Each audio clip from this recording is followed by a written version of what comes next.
Alors, sans tarder, on va commencer donc, la première séance de la matinée. Donc, comme l'a dit Patricia, c'est principalement des économistes qui vont intervenir, mais pas seulement, parce que comme c'est écrit aussi sur la slide, il y a beaucoup de liens entre les disciplines et c'est important d'avoir ce lien et de travailler en fait ce lien entre les différentes disciplines dans le programme, enfin dans PEP, Affaires Carbone. Donc il y a beaucoup d'économistes, mais ça ne s'adresse pas seulement à un public d'économistes. Et on a demandé en fait d'essayer d'expliquer et de montrer comment l'économie peut aider à comprendre le carbone de façon générale. Et on a 3 intervenants ce matin. On va procéder de la façon suivante. Chaque intervenant aura à peu près 30 minutes. Je regarde Marc en premier. Après, il y aura 10 minutes à peu près de questions, ce que vous voulez, mais plutôt sur la présentation.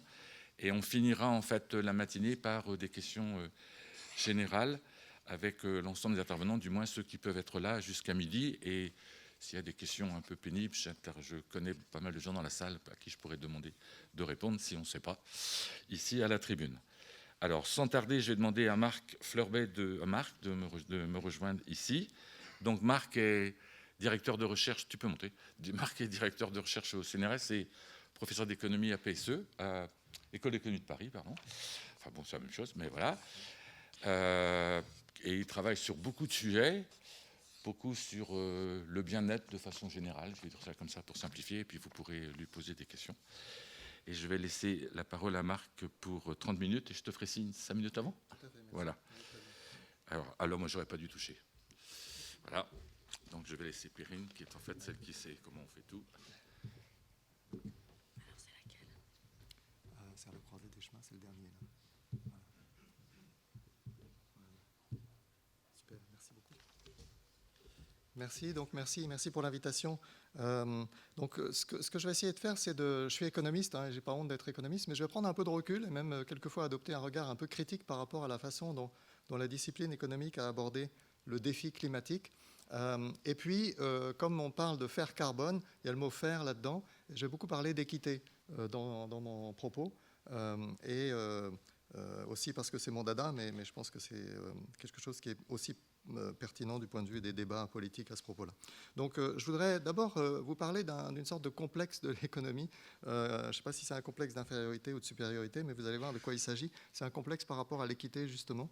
Et après, vous décrire un petit peu comment, et en particulier pour les non-économistes, comment le changement climatique a été abordé comme une externalité et qu'est-ce que ça a impliqué comme cadrage de l'analyse et comme conclusion ou comme conséquences politiques qui en ont été tirées, avec des difficultés notamment dans l'évaluation et dans les questions éthiques implicites liées à la gestion du futur. Et puis voilà, on a eu un retour assez fort de l'équité dans les dernières années, dans le domaine de la recherche, mais aussi dans le débat public. Et puis je dirais un petit mot à la fin sur la transition agroécologique, dont je ne suis pas un spécialiste, mais juste pour introduire le sujet. Alors, ce complexe de l'économie vis-à-vis de l'équité, donc je ne sais pas très bien si c'est un complexe d'infériorité ou de supériorité, mais c'est un complexe d'exclusion. C'est-à-dire que les économistes ont fait le maximum, bien souvent, pour ne pas parler d'équité. Et ça, on peut remonter, on peut tracer l'origine de cela à Pareto, qui a donné un principe qui a eu un impact énorme en économie et qui vise d'une certaine façon à séparer les questions d'efficacité des questions de répartition. Et le principe de Pareto, plus formellement, consiste à se poser la question, est-ce qu'il est possible, dans une situation donnée, d'améliorer la situation pour tout le monde, hein, par exemple, d'améliorer le bien-être de tout le monde, si on raisonne en termes de bien-être. Et si on ne peut pas le faire, alors dans ce cas-là, on dit que la situation est efficace. Il n'y a pas de gaspillage de bien-être dans la situation. Et la recommandation explicite de Pareto consistait à dire les économistes doivent s'intéresser à cette question, éliminer les gaspillages, rechercher les inefficacités, essayer d'atteindre la frontière d'efficacité et laisser la discussion de la répartition à d'autres disciplines ou au débat politique, ou etc. Hein, mais ce n'est pas une affaire scientifique. Alors, petite précision peut-être pour que les non-économistes ici ne croient pas que les économistes sont complètement naïfs. Il y a des distinctions un peu entre différents types de contraintes qui peuvent jouer sur ce qu'il est possible de faire. Quand on dit est-ce qu'il est possible d'améliorer le bien-être de tout le monde, eh bien, on se pose la question selon quelles contraintes. Hein. Donc il y a 2 types de contraintes à distinguer. Les contraintes techniques, les ressources, les technologies connues, etc. Et puis des contraintes de nature informationnelle, c'est-à-dire quelles sont les incitations qu'il faut mettre en place parce que les gens ne font pas nécessairement ce qu'on aimerait qu'ils fassent.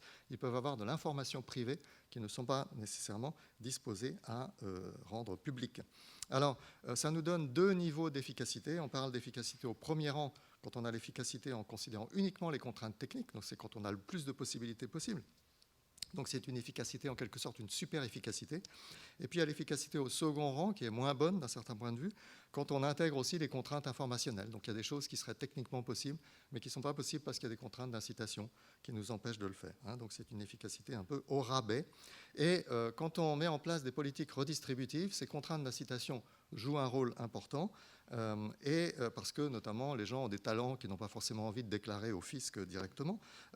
Et donc ça fait souvent perdre l'efficacité au premier rang. Et donc c'est là que est arrivée une forme de dilemme entre l'efficacité et l'équité. Plus on fait de redistribution, plus les contraintes d'incitation sont problématiques, sont mordantes, et plus on perd en efficacité de premier rang, plus on s'éloigne de la frontière de premier rang. Donc voilà, je m'excuse, c'est du b.a.-ba pour les économistes qui sont dans la salle. Le complexe de l'économie dans cette affaire s'est étendu au second rang. Donc, j'ai évoqué Pareto, mais même quand on est dans une situation classique en économie publique où il y a des contraintes d'incitation, etc., on s'aperçoit que la discipline a essayé d'isoler au maximum les questions d'équité et de se concentrer sur les questions d'inefficacité. Et en particulier, il y a tout un tas de théorèmes dans la littérature qui cherchent à retrouver des résultats de premier rang dans un contexte de second rang. C'est-à-dire que même quand on a des contraintes d'incitation, par exemple, la valeur optimale de la taxe carbone, qui devrait être uniforme, égale au coût marginal de la tonne de carbone épargnée pour la société, eh bien, on cherche à garder ces résultats-là, même quand il y a des sous-optimalités liées aux contraintes d'incitation, mais en faisant l'hypothèse que dans ces contraintes-là, on fait quand même le mieux possible. Donc si la redistribution est efficace au second rang, eh bien, on va retrouver des conclusions de premier rang pour les instruments de gestion de l'environnement, par exemple. Voilà le type d'approche de l'économie. Alors, c'est un peu... là, je vous ai présenté en quelque sorte l'économie mainstream, celle qui est la plus connue, y compris dans la discipline.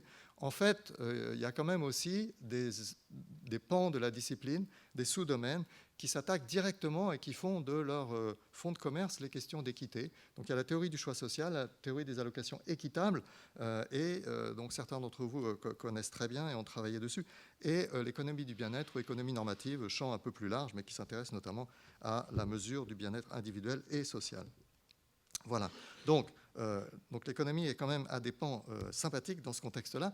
Et maintenant, je voudrais continuer un petit peu pour décliner ça dans le contexte plus précis du changement climatique qui a été traité comme une externalité. Et là encore, permettez-moi de prendre un peu un regard critique sur la façon dont notre discipline s'est comportée par rapport à cela. Il y a quand même un fameux théorème fondamental qui joue un rôle de socle idéologique très fort dans l'enseignement de l'économie, dans l'enseignement des business schools, etc. C'est ce théorème qui dit que l'économie de marché, je résume ce que les gens ont en tête, produit une allocation efficace au premier rang. Boum. Donc ça, c'est un gros argument pour l'économie de marché. Alors il y a du small print, là, il y a des petits caractères dans le truc, comme dans les contrats d'assurance, des petits caractères qu'on ne lit jamais. Et les petits caractères, en fait, si on les grossit, ils disent qu'il y a des hypothèses. Et les hypothèses, eh bien, ça, ce théorème n'est valable que s'il n'y a pas de pouvoir de marché des agents, que s'il n'y a pas d'asymétrie informationnelle, c'est-à-dire des agents qui ont plus d'informations que d'autres, et s'il n'y a pas d'externalité. Et en particulier, les externalités, ça va être mon propos là, c'est ce qui se passe lorsqu'il y a un impact d'activité de certains agents sur d'autres sans cadre contractuel, sans échange sur le marché, sans paiement d'un prix pour ces activités. Et donc l'exemple phare, c'est la pollution, et les émissions de CO2 rentrent directement dans ce cadre-là.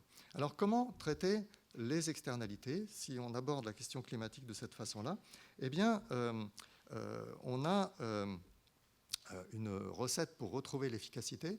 Donc, comme il n'y a pas de contrat, évidemment, les choses ne se passent pas bien, le théorème ne s'applique pas, et donc on va essayer de faire en sorte de réintroduire l'équivalent d'un contrat, c'est-à-dire l'équivalent d'un prix qui n'est pas créé par le marché spontanément. Alors, comment on fait ça? Eh bien, en faisant payer de façon artificielle, avec par exemple une taxe ou quelque chose comme ça. On va faire payer au pollueur le coût marginal de la pollution, ou au pollué le coût marginal de la réduction de la pollution selon ce qui est moins cher. Donc Ronald Coase est célèbre pour avoir dit c'est pas forcément le pollueur qui doit payer, ça peut être le pollué qui doit payer, ça dépend de ce qu'on veut faire. Et donc c'est assez intéressant de voir que le principe pollueur-payeur qui est très populaire, qui paraît de bon sens, en fait n'a pas vraiment de fondement dans la théorie économique, en tout cas pas de fondement en termes d'efficacité. Peut-être qu'il a un fondement en termes d'équité, mais pas en termes d'efficacité directement. Et donc, dans le cas du climat, voilà, on a des formes explicites ou implicites de taxes carbone, donc qui portent sur l'atténuation et qui portent sur les pollueurs, sur les émetteurs, et on n'ose pas trop dire. Donc dans certains modèles où il y a des externalités, on imagine que les victimes des externalités ne peuvent rien faire. Donc en gros, elles ne peuvent pas directement réduire, par exemple se prémunir. Si vous avez un voisin qui fait du bruit, vous pouvez isoler vos murs ou des choses comme ça. Donc c'est pas si facile que ça pour les générations futures, mais peut-être après tout qu'elles pourront le faire. Peut-être qu'elles pourront extraire le CO2 de l'atmosphère, peut-être qu'elles pourront s'adapter. Et donc on a une focalisation sur l'atténuation et sur un effort des pollueurs des générations présentes, qui n'est pas nécessairement complètement fondé. En fait, il y a un choix un peu éthique derrière ça, qui est plus ou moins implicite. Alors, quand on adopte ce choix, on dit, bon, on va appliquer le principe pollueur-payeur, l'efficacité au premier rang exige une taxe carbone uniforme qui s'impose à tous. Alors pourquoi uniforme ? Eh bien parce que si elle n'est pas uniforme, il y en a certains qui vont faire des efforts qui vont avoir un coût marginal plus élevé que d'autres, et donc il vaudrait mieux qu'ils réduisent leur effort et qu'on transfère l'effort vers ceux pour lesquels le coût marginal est plus faible. Et donc si on veut minimiser le coût total d'atténuation ou même d'adaptation, il faudrait vraiment que les choses soient complètement uniformes. Et ça, c'est politiquement ou éthiquement compliqué, parce que ça veut dire que les efforts seront lourds pour les pauvres. Donc j'y reviendrai. Et donc la problématique gilet jaune, elle ressort assez directement dans ce contexte. Donc la recherche de l'efficacité au premier rang peut aboutir à des problèmes de ce genre-là. Alors, je vois qu'en fait ça va aller, je vais avoir largement le temps. Le futur est ingérable. Pourquoi ? Parce que en réalité, cette idée qu'on a une externalité et qu'on peut la gérer d'une façon qui est d'imposer un prix, etc., en réalité, ce n'est pas si simple que ça, à cause de l'horizon très long des politiques climatiques. Et la façon dont on peut décrire ça, c'est la suivante. Donc les économistes ne font pas de randonnée sur les sentiers de montagne, enfin, sauf dans leurs loisirs, mais ils font des randonnées sur les sentiers de croissance. Et un sentier de croissance, c'est quelque chose qui décrit un horizon de très long terme pour l'économie. Et les efforts d'atténuation, typiquement les politiques climatiques, consistent à avoir plusieurs décennies de réduction du niveau de vie et de la consommation pour réduire les émissions, avec un bénéfice qui apparaît plutôt après cela, éventuellement dans le prochain siècle, pour les générations suivantes. Donc si on regarde les choses de ce genre-là, sous cet angle-là, on s'aperçoit que c'est un transfert, c'est directement un transfert, donc c'est directement un problème d'équité. Combien doit-on payer aujourd'hui pour nos enfants ou petits-enfants ? C'est directement une question d'équité, avec une sorte de... Certes, on fait un investissement, mais c'est un investissement qui ne va pas nous rapporter à nous, qui va rapporter à des bénéficiaires futurs dont certains ne sont pas encore nés. Et donc, l'économie a dû se confronter à cette question, mais depuis très longtemps, comment comparer des gains futurs et des coûts présents ? Et c'est une question qu'on se pose, bien sûr, pour tous les investissements. Et là, je voudrais vous inviter à réfléchir 3 minutes à un argument qui est souvent présenté et qui a été très largement utilisé pour dire que l'actualisation des valeurs monétaires futures doit se faire au taux d'intérêt du marché. Et cet argument est le suivant. Une politique dont le rendement est supérieur au taux du marché doit évidemment être poursuivie, mais elle doit être poursuivie jusqu'à ce que les deux taux finissent par converger. À l'inverse, une politique dont le taux de rendement est inférieur au taux du marché, eh bien, gaspille des ressources. On ferait mieux d'investir sur le marché. Les générations futures seront plus riches si on le fait. Et donc, cette politique est une mauvaise politique. Et cet argument a été très largement utilisé pour critiquer des taux d'actualisation faibles employés pour l'évaluation de politiques climatiques. Donc, taux d'actualisation faible, ça veut dire qu'on donne un poids assez fort au futur, alors que si on prend des taux du marché, alors évidemment il y a une question, quel taux du marché ? Si on prend des taux qui correspondent à des rendements sur le marché des actions, ce sont des taux assez élevés. Si on prend les taux des obligations qui n'ont aucune incertitude, par contre, les taux sont très faibles. Donc là, il y a un peu un débat sur le type de taux de marché qu'il faut prendre.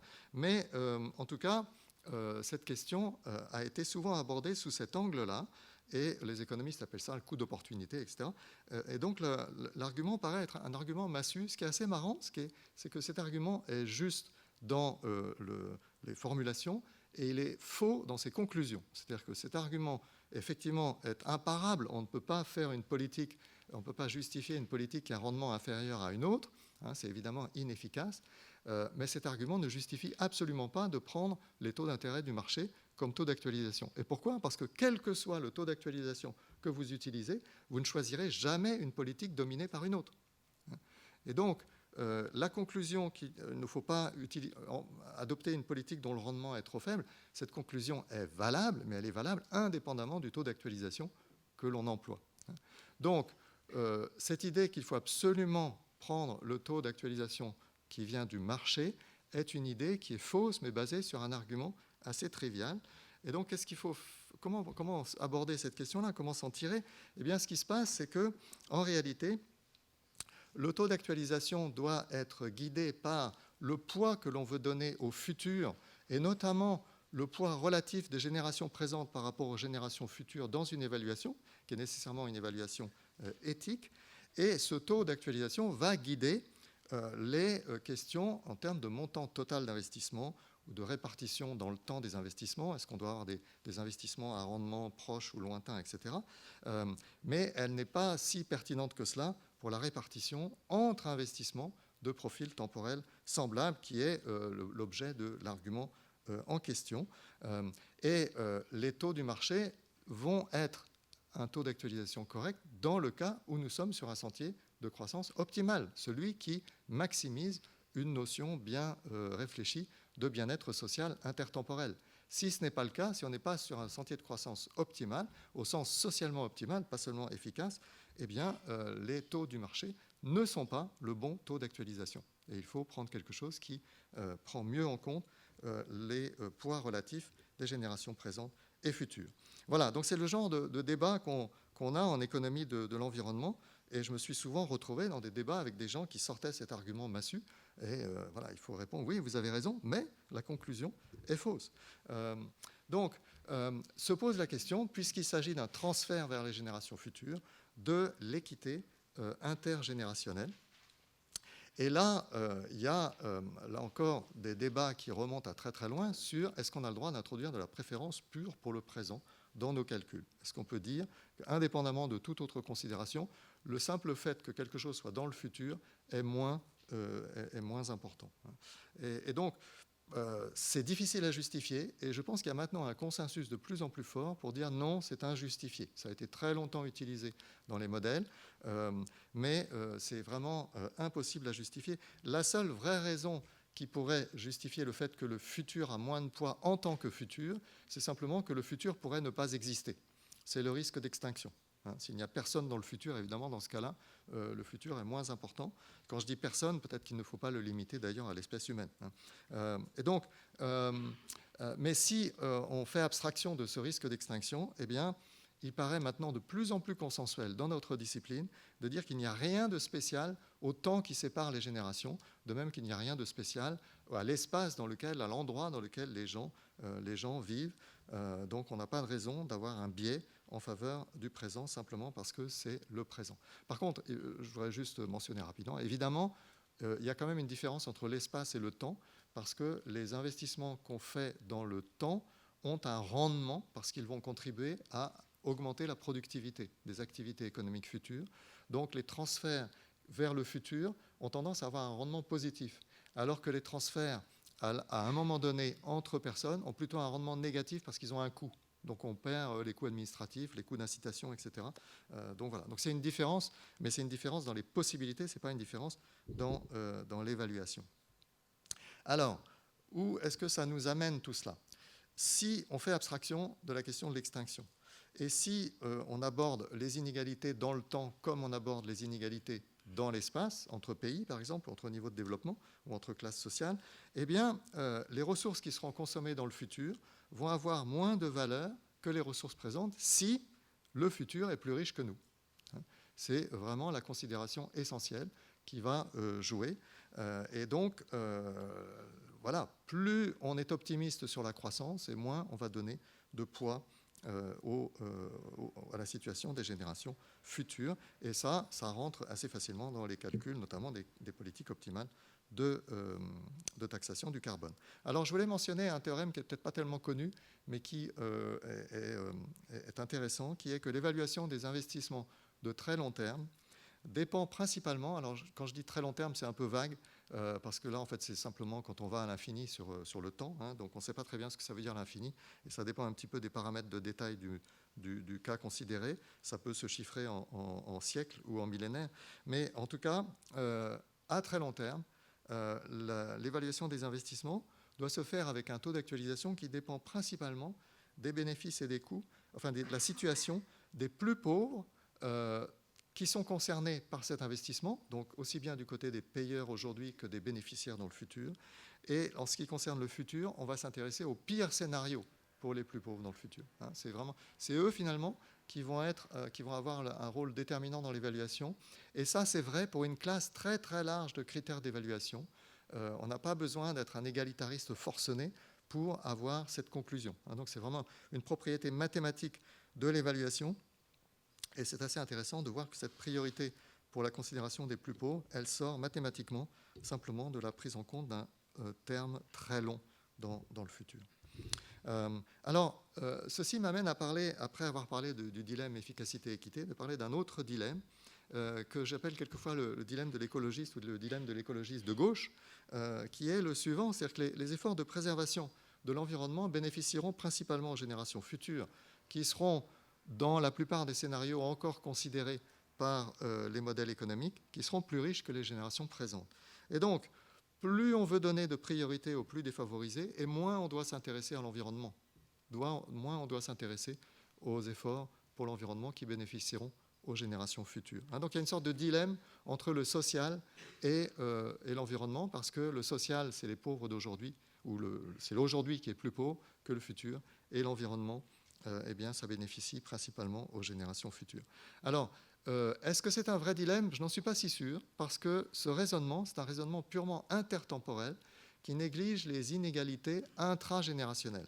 Et quand on réintroduit les inégalités intragénérationnelles dans l'analyse, et c'est particulièrement vrai pour les politiques climatiques, eh bien, si la destruction de l'environnement doit accroître la pauvreté dans le futur, je disais tout à l'heure qu'à long terme, il faut s'intéresser aux scénarios les pires pour les plus pauvres du futur, eh bien, dans ce cas-là, le dilemme disparaît largement. Il se peut que, effectivement, les pauvres du futur méritent une priorité très élevée, y compris lorsqu'on arbitre avec les pauvres d'aujourd'hui. Voilà. Et donc, on assiste depuis, je dirais, 1 ou 2 décennies à un retour de la question de l'équité assez massif, non seulement dans le débat public avec les gilets jaunes, etc., mais aussi dans l'analyse économique des politiques environnementales et en particulier climatiques. Et donc, j'ai parlé de l'équité intergénérationnelle qui a toujours été là depuis le début, en quelque sorte, avec ses problèmes d'actualisation. Mais maintenant, ce qu'on voit apparaître, c'est une considération plus poussée sur 3 dimensions. Une, c'est l'inégalité de la répartition des dommages climatiques. On sait que ça va plutôt peser sur des populations dans des zones à niveau de développement plus faible en particulier, mais même à l'intérieur de pays donnés, à niveau de développement variable, on a aussi en catégorie sociale des inégalités, notamment dans les capacités d'adaptation, etc. Et on a un deuxième volet qui est le problème de l'équité dans la répartition de l'effort d'atténuation, d'adaptation éventuellement, entre pays de niveau de développement différents. Donc c'est le fameux burden sharing problem. Et puis enfin, il y a la question de la compensation du coût de la transition pour certaines catégories sociales ou certains pays, etc. Et en particulier, par exemple, le problème du recyclage de la taxe carbone. Donc voilà, 3 domaines, c'est peut-être pas exhaustif là, mais dans lesquels l'intérêt a été assez soutenu dans les dernières années. Et je vais conclure mon propos en disant quelques mots sur chacun de ces thèmes. Donc l'inégalité des impacts, c'est encore un peu une inconnue, c'est-à-dire que c'est difficile à estimer, mais ce qui est clair, c'est qu'on peut faire des analyses de sensibilité et voir ce que ça donne. Et en fait, là, effectivement, la politique d'atténuation a des bénéfices sociaux sensibles si elle permet de réduire les inégalités qui sont induites par les impacts du changement climatique. Alors, on pourrait se dire, si c'est le cas, est-ce que ça veut dire que plus on donne de priorité aux plus défavorisés, plus on doit faire d'atténuation? En fait, ce n'est pas si évident que cela. C'est plus compliqué parce que ça dépend aussi de la façon dont on répartit le coût des politiques d'atténuation. Si ça doit être payé par les plus pauvres d'aujourd'hui, évidemment, ça réduit l'attrait de ces politiques lorsqu'on donne beaucoup de priorité aux plus défavorisés. Mais il y a aussi un argument intéressant que je voulais évoquer, parce que c'est quelque chose de tellement évident qu'on ne le dit jamais. Si on avait une évaluation qui n'avait absolument aucune aversion à l'inégalité, que ce soit spatial ou temporel, c'est en quelque sorte si on s'intéressait seulement à maximiser le PIB intertemporel mondial, d'accord, c'est en gros le flux de richesses créé, tout le gâteau total, eh bien en fait la masse des bénéfices liés à la protection contre le changement climatique, à la préservation du climat, est tellement énorme par rapport au coût de la transition énergétique que ça, vraiment, il n'y a pas photo, c'est évident qu'on doit faire des efforts. Donc, même dans le modèle DICE, par exemple, qui est un modèle très critiqué parce que les dommages climatiques sont sous-estimés, etc., Nordhaus a été beaucoup critiqué, et puis aussi parce qu'il en tirait des conclusions qui étaient une politique climatique assez modeste, mais il le faisait avec un taux d'actualisation, etc. Donc il y a beaucoup d'aversion à l'inégalité dans son critère, même s'il ne l'appelle pas comme ça. Et donc, en fait, si on s'intéressait à la maximisation du PIB intertemporel mondial dans DICE, on ferait la décarbonation demain matin. Okay. Alors évidemment, dans le modèle, il est simple, il n'y a pas de coût d'ajustement compliqué, etc., les technologies, génération de capitaux, etc. Mais on ferait vraiment l'atténuation immédiatement, ce qui est assez frappant. Et donc ça veut dire quoi? Ça veut dire que si vous partez d'un critère d'évaluation qui n'a aucune aversion à l'inégalité, vous serez extrêmement exigeant, extrêmement ambitieux en termes d'aversion, en termes d'atténuation du changement climatique. Et donc, si vous augmentez l'aversion à l'inégalité à partir de ce zéro, eh bien, vous n'allez pas pouvoir faire mieux parce que vous faites déjà le maximum sans aversion à l'inégalité. Alors, le deuxième, sur le burden sharing, la répartition des efforts, il y a une sorte de dilemme intéressant là. Et je voulais montrer, donc j'ai essayé de ne pas être technique, mais je voulais montrer quand même ce graphique qui vient d'un papier très intéressant de collègues allemands, et qui montre ce qui se passe si on réfléchit à la répartition des efforts de transition entre pays. Et donc, vous avez le chiffrage des efforts là, en termes de perte de revenus. On a à gauche ce qui se passe lorsque on applique une taxe carbone uniforme sans faire de transfert compensateur entre pays. Alors dans les couleurs, là, vous avez les pays du haut sont les pays plutôt moins développés, et les pays bleu foncé en bas sont les pays les plus développés. Et donc quand on regarde cette pile de coûts là qui s'accumule, on voit qu'en fait il y a des gros coûts pour la Chine, pour l'Inde, pour le reste de l'Asie, etc. au milieu là, c'est assez important. Et donc il y a ce problème d'équité qui est assez fort en la matière. Alors, si on faisait des transferts, on pourrait répartir les coûts et faire en sorte, par exemple, que les coûts de la transition soient proportionnels au niveau de développement. Et donc, c'est la deuxième colonne, là. On a le même effort, le même budget carbone utilisé, etc. Mais avec les transferts, on fait en sorte que le coût soit proportionnel au niveau de développement. Et là, on voit que les pays développés absorbent, donc le bleu du bas, absorbe une plus grande partie de la chose.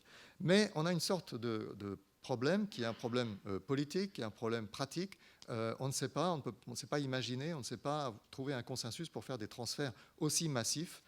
Donc ça ne se fera pas. Et donc si on est sans possibilité de faire ces transferts, qu'est-ce qu'on peut faire?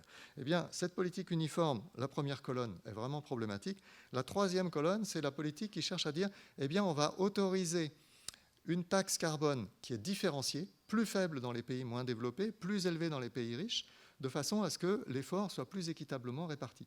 Mais comme je le disais tout à l'heure, si on fait ça, on ne minimise plus le coût total, puisqu'il va y avoir un coût marginal d'effort qui va être plus élevé là où le prix de la taxe, le prix du carbone est plus élevé. Et donc, qu'est-ce qu'on obtient? Eh bien, on obtient une colonne qui monte plus haut.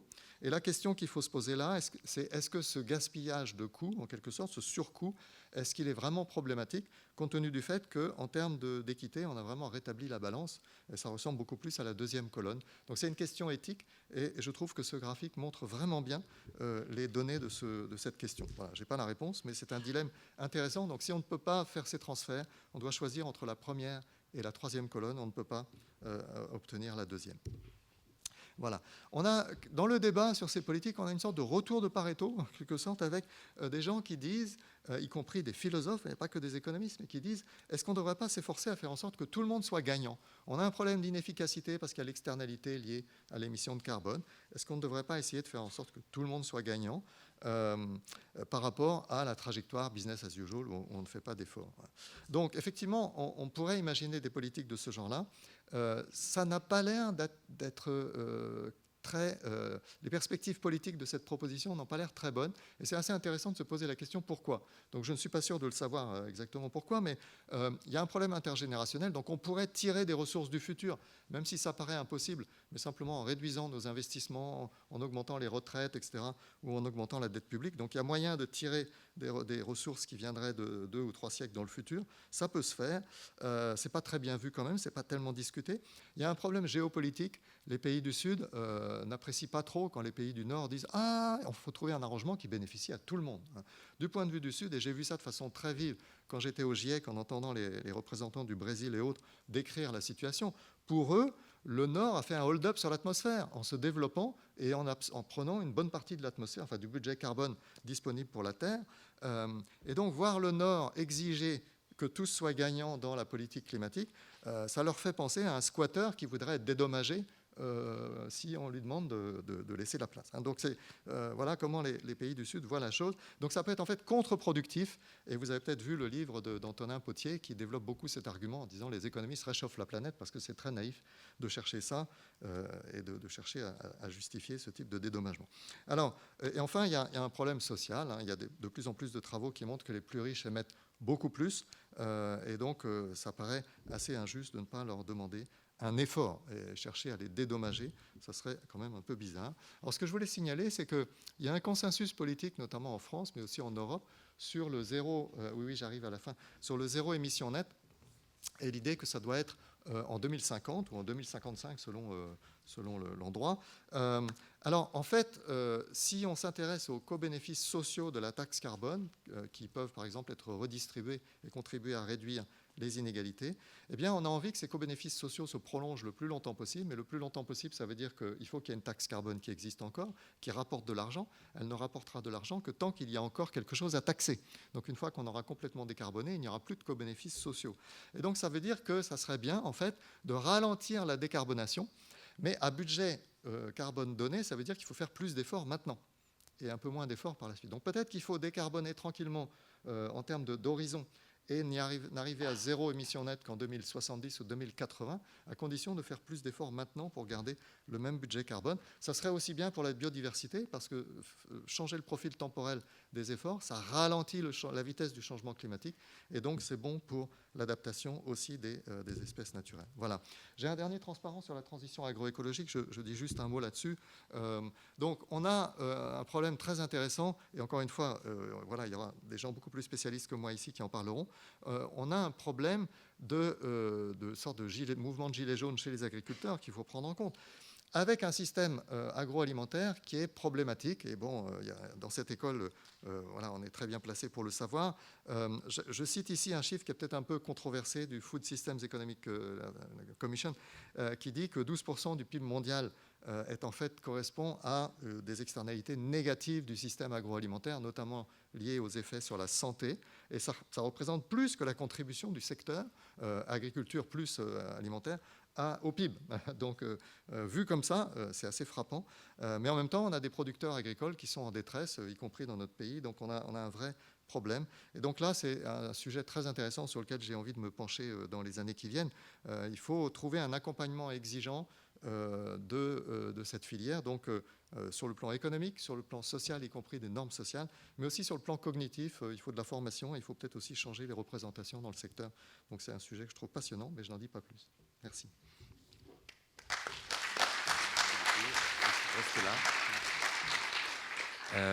Merci beaucoup Marc pour cette présentation et ce tour d'horizon de travaux compliqués auxquels Marc au moins pour un bon bout à contribuer. Donc vous voyez la complexité de la chose. Donc je vous passe la parole pour des questions. Alors, normalement de précision, d'éclaircissement, mais en fait c'est le que vous voulez. Le plus dur, c'est la première question, comme toujours. il ne faut pas qu'on traîne trop. Alors, Pierre, alors, je ne sais pas si il y a Perrine qui a un micro. Vas-y, mets-toi là. Merci. Merci pour cette présentation passionnante. Il y a un moment où vous avez marqué un petit temps d'arrêt sur les hypothèses sur la croissance mondiale. Et donc, je voulais savoir si c'était quelque chose... donc, j'ai l'impression que les modèles considèrent qu'il va y avoir une croissance qui va perdurer à l'infini. Et donc, le fait que vous marquiez un temps d'arrêt, c'est est-ce que ça commence à être discuté et quelles implications ça peut avoir sur les résultats des modèles? Oui, alors je ne suis pas vraiment spécialiste de cette discussion plutôt macroéconomique. Prévoir la croissance à très long terme, c'est extrêmement difficile. Ça dépend énormément des hypothèses sur la technologie, en fait, c'est des innovations, des choses comme ça. Alors, ce qui est très intéressant dans ce contexte-là, c'est la question du découplage. C'est-à-dire, est-ce qu'on est capable de découpler l'activité économique, voire le bien-être, de la prise de ressources ou de la destruction de l'environnement. Donc cette question du découplage, elle est controversée. Il y a des gens qui disent que le découplage est impossible. En fait, on voit qu'il y a une bonne partie de découplage qui commence déjà à se faire. Et c'est assez frappant dans pas mal de zones géographiques. Donc la question, c'est est-ce qu'on va être capable de réorienter la croissance économique vers des choses qui sont de plus en plus dématérialisées. Donc plus on dématérialisera, plus ce sera possible de continuer la croissance. Et moins on le fera, et plus on se heurtera à un mur de ressources et un mur de limites planétaires. C'est un peu ça la question. Donc voilà. Et ça renvoie aussi à des questions qui me sont chères en termes de bien-être, etc. Parce que les préférences de la population, peut-être qu'il faudrait qu'elles changent, qu'on change de valeur. Il faudrait cesser d'avoir envie de prendre des vacances dans des endroits qui sont loin et s'intéresser plus à des choses culturelles, scientifiques, artistiques et autres qui sont moins consommatrices de ressources ou destructrices de l'environnement, quoi. Donc voilà, c'est des questions de ce genre-là qui se posent. Donc on peut tout à fait, les modèles économiques, sinon j'aurais peut-être dû commencer par là, les modèles économiques n'ont aucun problème à imaginer une convergence vers un état stationnaire en termes de valeur économique. Voilà. Et donc, si j'ai marqué un temps d'arrêt, c'est qu'en fait, cette question-là n'est pas nécessairement si importante que cela. Ce qui est important, c'est de savoir si le futur est plus riche que nous, ou ce qui ne veut pas forcément dire, ou moins riche, ce qui ne veut pas forcément dire que la croissance continue indéfiniment. Il suffit que ça continue pendant un certain temps. Peut-être qu'à partir de 2100, ça stagne, mais ça pourrait stagner à un niveau qui serait 2 fois, 3 fois, 4 fois plus riche que nous. Si c'est le cas, voilà, on a quand même cette problématique. Le futur est plus riche, donc moins important du point de vue de la priorité sociale. C'est un peu comme ça que les choses se passent. Ouais. Merci Marc. Autre question?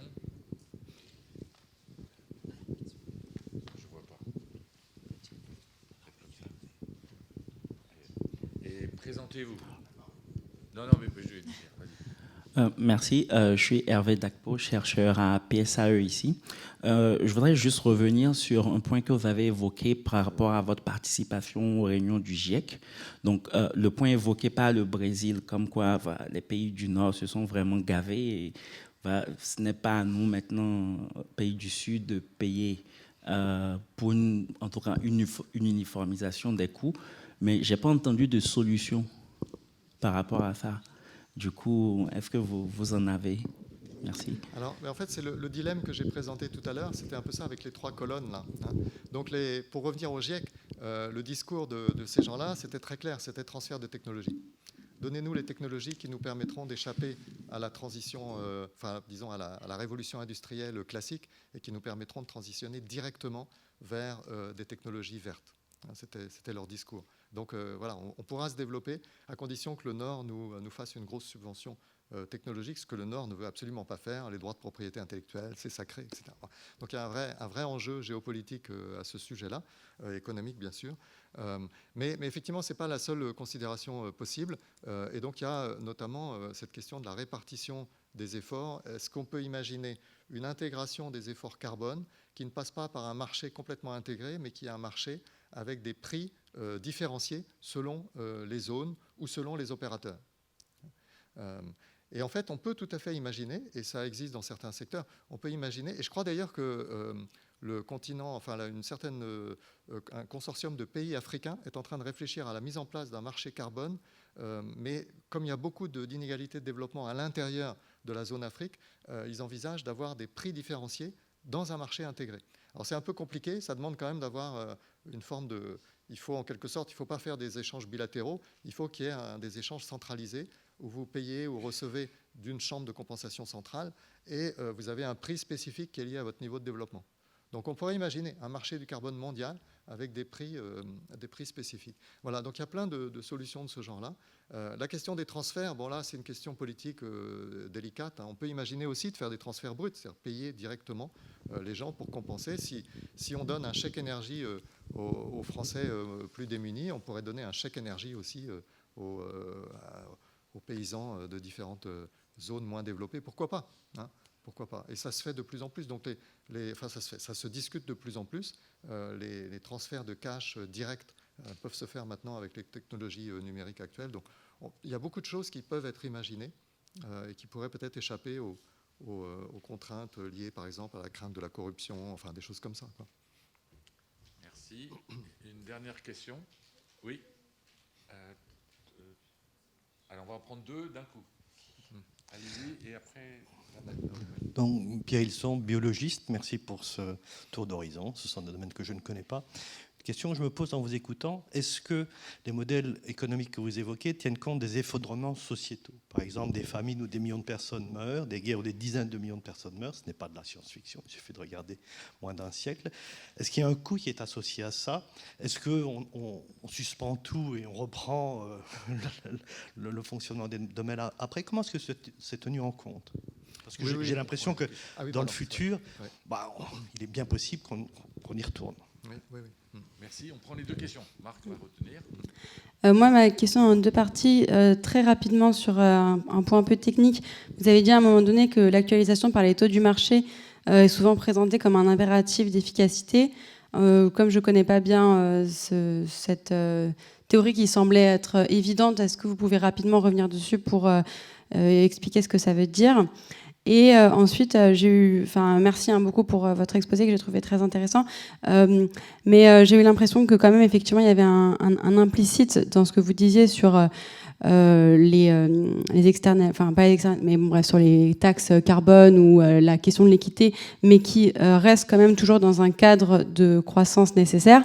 Moi, j'entends que la croissance soit nécessaire dans un système où les entreprises ont besoin de la croissance pour pouvoir réinvestir chaque année et où j'ai eu l'impression que ce que vous développez, c'était l'idée qu'il y avait un chemin vers une croissance stable où il y aurait un équilibre entre sphère de production, des moyens de production et d'un côté et de l'autre, production des moyens ou des biens de consommation nécessaires à la reproduction de la force de travail.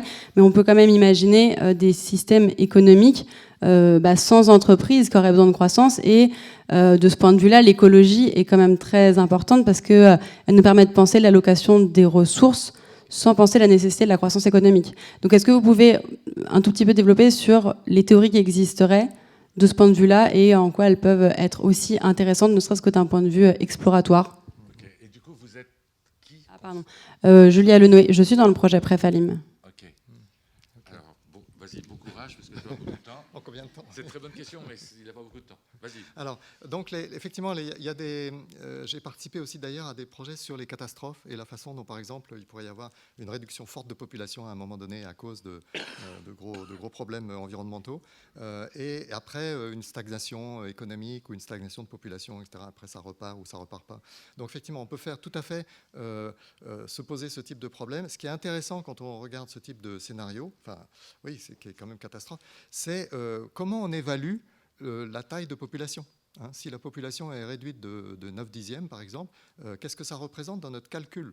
Est-ce que c'est une perte très forte ou pas?